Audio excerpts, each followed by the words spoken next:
मी काय सांगतो, मी जसा जे आर काढला तसा एक ब्र शब्द सुद्धा फडणवीस साहेबाच्या, अजितदादाच्या, शिंदे साहेबाच्या विरोधात बोललो नाही.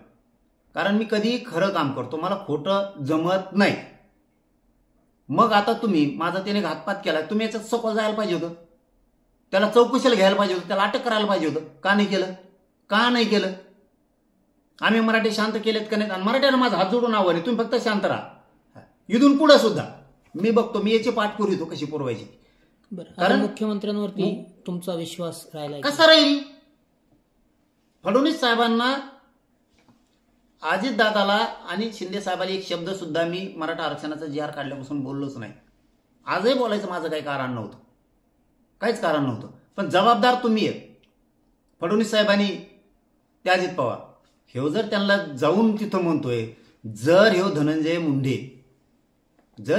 मुंडे तिथं जाऊन त्यांना सांगतोय मला घातपाताच्या, जरांगे पाटलाच्या चौकशीपासून टाळा, मला वाचवा, याच्यानंतर मी काही करणार नाही, हेच फडणवीसला जाऊन सांगतोय तो, तर हे किती अवघड आहे.